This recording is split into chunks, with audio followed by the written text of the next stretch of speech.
اعوذ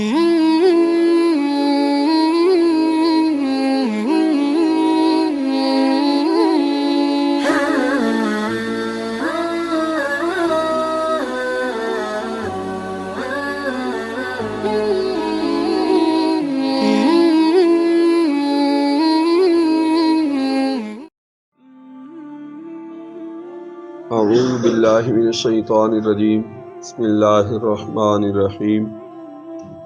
آیت نمبر 12 ہے سورہ مائدہ شریف کی۔ وَلَقَدْ أَخَذَ اللَّهُ مِيثَاقَ بَنِي إِسْرَائِيلَ، بے شک اللہ نے بنی اسرائیل سے عہد لیا۔ وَبَعَثْنَا مِنْهُمُ اثْنَيْ عَشَرَ نَقِيبًا، اور ہم نے ان میں 12 سردار قائم کیے ان پر۔ وقال اللہ انی معکم، اور اللہ پاک نے فرمایا بے شک میں تمہارے ساتھ ہوں۔ لئن اقمتم الصلاۃ وآتیتم الزکاۃ وآمنتم برسلی، اگر تم نے نماز قائم کی، زکوٰۃ دی، میرے رسولوں پر ایمان لائے، ان کی تعظیم کی، اور تم نے اللہ کو قرض حسنہ دیا، لأکفرن عنکم سیئاتکم، بے شک میں تمہارے برائیاں تم سے مٹا دوں گا، وَلَأُدْخِلَنَّكُمْ جَنَّاتٍ تَجْرِی مِن تَحْتِہَا الْأَنْہَارُ، اور ضرور تمہیں باغوں میں لے جاؤں گا جن کے نیچے نہریں جاری ہیں۔ وَمَن کَفَرَ بَعْدَ ذَلِکَ مِنکُم، پھر اس کے بعد جو تم میں سے کفر کرے، فَقَدْ ضَلَّ سَوَاءَ السَّبِیلِ، وہ ضرور سیدھی راہ سے بھٹکا۔ اس میں بنی اسرائیل ان کا واقعہ بیان کیا گیا، اور ساتھ اللہ تعالیٰ جل جلالہ نے بیان فرمایا کوالٹیاں بندے کے اندر کون سی ہوں، کن کوالٹیوں کی وجہ سے اللہ تعالیٰ جل جلالہ کی رحمت جنت کی شکل میں میسر آتی ہے، گناہ معاف ہوتے ہیں۔ واقعے کا خلاصہ یہ ہے کہ حضرت سیدنا موسیٰ علیہ نبینا علیہ السلام جب فرعون وہ غرق ہو گیا، آپ کو حکم ہوا، آپ تشریف لے کر گئے، جہاد کے لیے جانا تھا۔ بنی اسرائیل مصر میں مقیم تھے۔ اللہ تعالیٰ نے حکم دیا کہ شام کی بستی اریحا کی طرف چلو، وہ کنعانیوں کا دارالخلافہ تھا، وہاں پہ جا کر جہاد کرنا تھا۔ 12 لوگوں کو حضرت سیدنا موسیٰ علیہ نبینا علیہ السلام نے مقرر فرمایا کہ تم لوگ جا کے جاسوسی کرو، ان کا پتہ کرو کنعانیوں کی کیا صورتحال ہے، تم آ کر بتاؤ، اور میرے علاوہ کسی کو نہ بتانا، مجھے آ کر تم نے خبر دینی ہے۔ اب وہ 12 گئے، انہوں نے دیکھا بڑے بڑے قد ہیں ان کے، مال و دولت کھلا ہے، صحت بڑی ہے، وہ مرعوب ہو گئے۔ حکم یہ تھا کہ آ کر صرف تم نے مجھے بتانا ہے۔ تو ان میں سے 2 حضرت یوشع بن نون اور ایک اور، انہوں نے تو اس عہد کی پاسداری کی، باقیوں نے سارے لشکر بتا دیا وہ تو ایسے ہیں ایسے ہیں۔ تو اس کی وجہ سے بنی اسرائیل ڈر گئے، مرعوب ہو گئے، اور انہوں نے یہ جملہ بول دیا جو قرآن پاک میں موجود ہے کہ آپ جائیں فَاذْهَبْ أَنْتَ وَرَبُّكَ، آپ جا کے جہاد کرے، آپ کا رب جا کے جہاد کرے، اِنَّا هَاهُنَا قَاعِدُونَ، ہم تو یہاں بیٹھے ہوئے ہیں۔ جہاد سے انہوں نے منہ موڑ لیا۔ تو ان کی بدعادیاں یہودیوں کی حضرت سیدنا موسیٰ علیہ نبینا علیہ السلام کے ساتھ کثیر مواقع پر ظاہر ہوئی، پھر نبی پاک صلی اللہ تعالیٰ علیہ وآلہ وسلم کے ساتھ بھی ان کی بدعادیوں کا سلسلہ جاری رہا۔ یہ کوئی اعتبار والی قوم نہیں ہے، اور مسلمانوں کی دشمن ترین قوم ہے یہ۔ اس کے بارے میں اللہ پاک نے فرمایا کہ اللہ تعالیٰ نے بنی اسرائیل سے مضبوط عہد لیا، اور وَبَعَثْنَا مِنْهُمُ اثْنَيْ عَشَرَ نَقِيبًا، ان میں ہم نے 12 سردار مقرر کیے۔ اب بات ذہن میں رہے آپ کے کہ یہ عہد اللہ تعالیٰ نے نہیں لیا تھا، یہ جہاد کا وعدہ اور ان 12 نقیبوں کا چناؤ یہ حضرت سیدنا موسیٰ علیہ نبینا علیہ السلام نے کیا تھا۔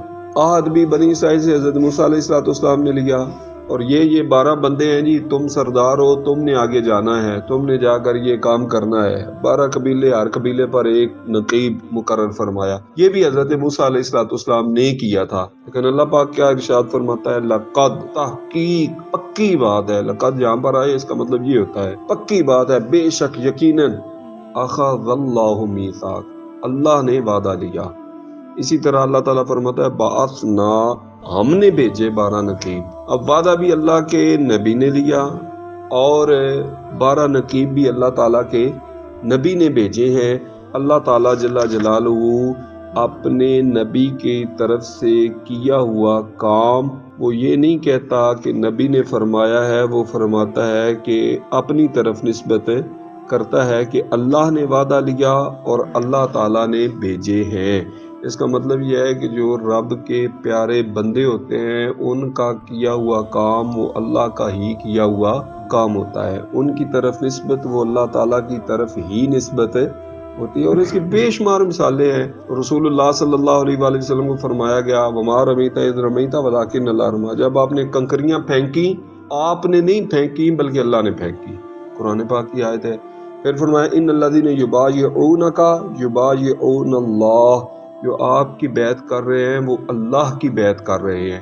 اس طرح کی کتنی آپ کو آیات بینات بھی مل جائیں گے کہ اللہ کے نیک بندوں کا کرنا، اللہ کے محبوبوں کا کرنا، اللہ کے نبیوں کا کرنا وہ اللہ تعالیٰ کا ہی کرنا ہے۔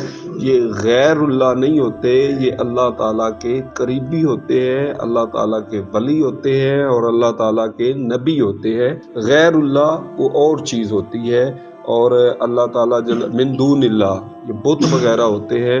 اللہ تعالیٰ کے جو نیک بندے ہوتے ہیں وہ خدا نہیں ہوتے، لیکن اللہ پاک ان کے کیے ہوئے کام کی اپنی طرف نسبت فرماتا ہے، اس سے ان کا اعزاز، ان کا اکرام وہ واضح ہو جاتا ہے۔ اللہ پاک نے ارشاد فرمایا انی معکم، میں تمہارے ساتھ ہوں۔ اللہ تعالیٰ زمانی اور مکانی لحاظ سے ساتھ ہونے سے پاک ہے۔ جس طرح میں کہوں نا کہ میں تمہارے ساتھ ہوں، مطلب کیا ہوگا؟ میں تمہارے ساتھ ہوں، یعنی میں تمہارے ساتھ چلتا ہوں، تمہارے ساتھ ایسا کرتا ہوں، تو میں مکان کے لحاظ سے، زمان کے لحاظ سے ساتھ ہوں گا۔ اللہ تعالیٰ زمان و مکان سے پاک ہے، تو میں تمہارے ساتھ ہوں مطلب کیا ہے کہ میری رحمت، میرا کرم وہ تمہارے ساتھ ہے۔ تو پھر فرمایا لئن اقمتم الصلاۃ، اگر تم نماز قائم کرو، وآتیتم الزکوٰۃ، تم زکوٰۃ تو، وآمنتم برسلی، میرے رسولوں پر ایمان لاؤ، وعزرتموہم، ان کی تعظیم کرو، وَأَقْرَضْتُمُ اللَّهَ قَرْضًا حَسَنًا، اور اللہ پاک کو قرض حسنہ دو۔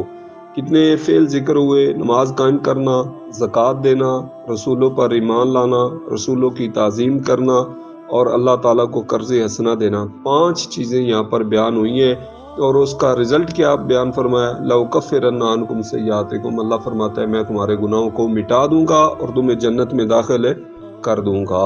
اور اس کے بعد کفر کیا تو وہ راستے سے بھٹک گیا، صراط مستقیم سے بھٹک گیا، جنت کے راستے سے بھٹک گیا، ایمان و عقیدہ اس کا خراب ہو گیا۔ تو یہاں پر آمنتم برسلی بعد میں آیا ہے، اور اقمتم الصلاۃ آتیتم الزکوٰۃ پہلے آیا ہے۔ عموماً قرآن پاک میں ایسا ہے کہ ایمان کا ذکر پہلے ہے اور اس کا ذکر، اعمال کا ذکر بعد میں ہے، جا بجا۔ اور یہاں پر اس کے برعکس ہے۔ اس پہ مفسرین کرام فرماتے ہیں جس طرح وضو نماز سے پہلے ہونا بھی ضروری ہے، اور نماز کی تکمیل کے لیے وضو کا نماز کے دوران آخر تک برقرار رہنا بھی ضروری ہے۔ اگر وضو نماز کے شروع میں نہ ہو تب نماز ہوئی نہیں ہے، اور اگر نماز کے درمیان وضو ختم ہو جائے تو تب بھی نماز ختم ہو گئی، مکمل نہیں ہوئی۔ تو اعمال صالحہ سے پہلے بھی مومن ہوگا تو وہ اعمال صالحہ بنے گے، اور پھر ان اعمال صالحہ کا فائدہ تب ہوگا جب وہ ایمان پر قائم رہے گا۔ اگر عقیدہ بندے کا خراب ہو گیا تو جو اعمال ہوں وہ بھی سارے ضائع چلے جائیں گے۔ اس لیے بعد میں ذکر کیا، اور باقی ہر جگہ پہ تقریباً پہلے ہی ذکر ہے کہ عقیدہ وہ چیز ہے، عقیدہ ہو تو عمل صالح ہے، اور جو عمل صالح کرنے کی توفیق مل گئی، عقیدہ صحیح رہا تو وہ عمل صالح ہے، عقیدہ خراب ہو گیا تو وہ عمل بھی ضائع چلا جائے گا۔ قرآن پاک میں بلند باور کا ذکر موجود ہے۔ اب اس کی حیثیت کیا تھی، کیفیت کیا تھی؟ جو دعا مانگتا تھا، جو دعا، اتنا نیک تھا کہ جو دعا مانگتا تھا فوراً اللہ پاک اس دعا کو شرف قبولیت عطا فرماتا۔ اتنا نیک آدمی تھا، لیکن جب عقیدہ خراب ہوا اب وہ جہنم میں جائے گا، جنت میں نہیں جائے گا۔ پہلے وہ اتنی حالت اس کی قرآن پاک میں اس کا ذکر موجود ہے، اور اس کی اس کیفیت کا بھی اور لیکن پھر اس کی حالت کیا ہو گئی کہ وہ بندہ جہنم میں جائے گا۔ وجہ کیا بنی؟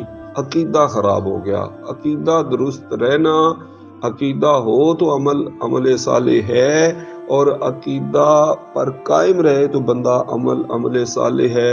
ورنہ قرآن پاک کی آیتیں ہیں ان تحبط اعمالکم وانتم لا تشعرون، تمہیں پتہ بھی نہیں چلے گا اور تمہارے سارے اعمال ضائع ہو جائیں گے۔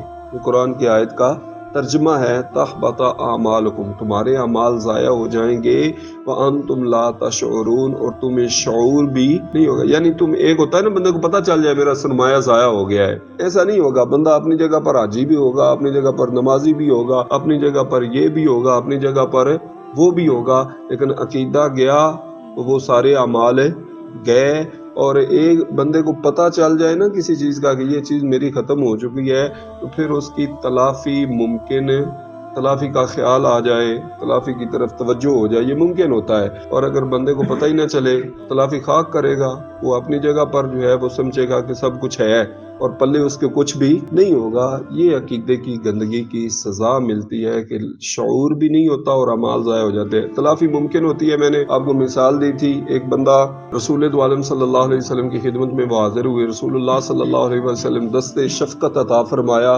حضرت فراس، تو ان کے یہاں پیشانی پر ایک بال اگایا، جہاں پہ رسول اللہ صلی اللہ علیہ وسلم نے دست مبارک لگایا بال اگایا۔ ان کا عقیدہ خراب ہو گیا بال میں، ان کے والد نے ان کو اندر لاک کر دیا کہ باہر تم نے نہیں جانا۔ خارجی عقیدہ ہر ایک ان کو مشرک لگنے لگا۔ والد نے کہا کہ تم نے باہر نہیں جانا، اور کبھی جا کر کسی صحابی کو کہنا، کبھی کسی کو کہنا کہ جائیں جی میرے بیٹے کو سمجھائیں، اس کا عقیدہ خراب ہو گیا ہے، اس کا عقیدہ درست ہو جائے۔ میں وہ کی جماعت جو تھی گندے عقیدوں والی، ادھر وہ نہیں جانے دیتے تھے۔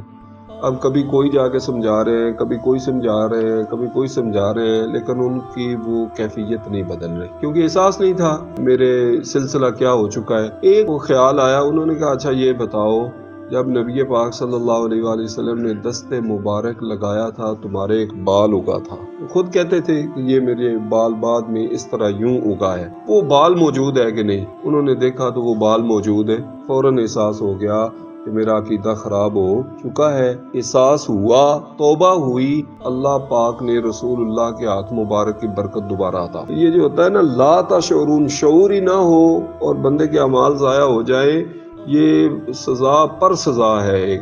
اور شعور ہو تو بعض اوقات ممکن ہوتا ہے کہ بندے کو احساس ہو جائے۔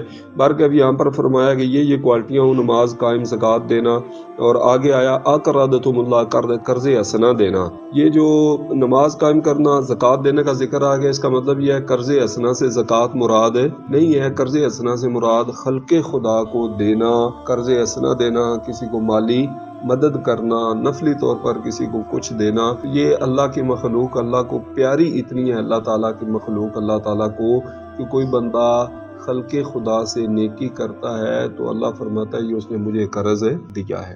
اب دوں میں کسی بندے کو، لیکن اللہ تعالیٰ فرماتا ہے اقرضتم اللہ قرضا، اللہ کو قرض حسنہ دینا ہے۔ اب اللہ کو قرض حسنہ کی کوئی ضرورت ہے؟ بے نیاز ہے، لیکن یہ خلق خدا پیاری اتنی ہے کہ ان کو دینے سے اللہ پاک اپنی طرف نسبت فرماتا ہے۔ اور جب یہ کوالٹیاں بندے کے اندر آ جائیں تو گناہ بھی معاف ہوں گے اور جنتیں بھی ملیں گی۔ لیکن یاد رہے گناہ وہ والے معاف ہوں گے جن گناہوں کا تعلق حقوق اللہ کے ساتھ ہے، جن گناہوں کا تعلق حقوق العباد کے ساتھ ہے۔ کسی کا کوئی قرضہ دینا ہے، کسی کے ساتھ کوئی مسئلہ ہے، وہ حق کی ادائیگی ہوگی، معافی ہوگی تو تب بھی معافی ہوگی، اس کے بغیر معافی نہیں ہوگی۔ تو یہاں پر یہ حقوق اللہ سے ہے۔ ایک لفظ ہے یہاں پر عزرتموہم، رسولوں پر ایمان بھی لانا ہے اور ان کی تعظیم بھی کرنی ہے۔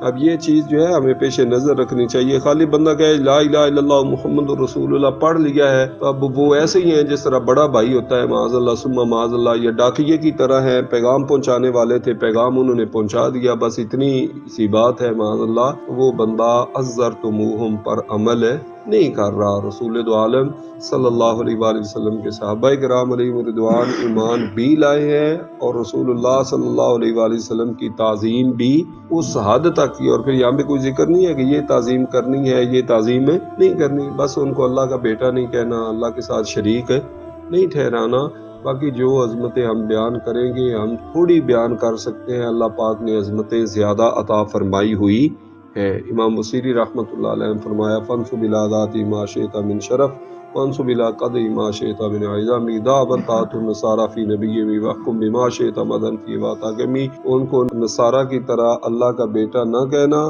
اس کے علاوہ تم جو چاہو کہتے رہو، ساری عظمتیں میرے رب نے میرے مصطفیٰ کو عطا فرمائی۔ وہ خدا نہیں ہے، ہم میلاد منا کے یہی بتاتے ہیں کہ وہ اللہ نہیں ہے، اللہ کے بندے ہیں، لیکن عظمتوں والے بندے ہیں۔ ایک عزرتموہم کا معنی کیا گیا کہ ان کی مدد کرو۔ دوسری جگہ پر سیدھے سیدھے بھی لفظ ہے ناصاروہ، ان کی مدد کی، رسولوں کی مدد کی۔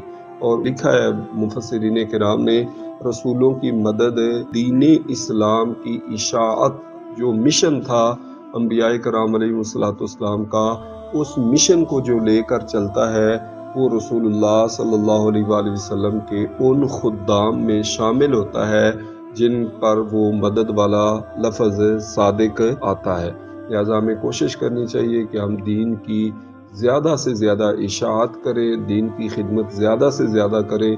جتنی دین کی خدمت زیادہ کریں گے اتنے نبوی مشن کے ورکر بننے کی سعادت ہمیں حاصل ہوگی۔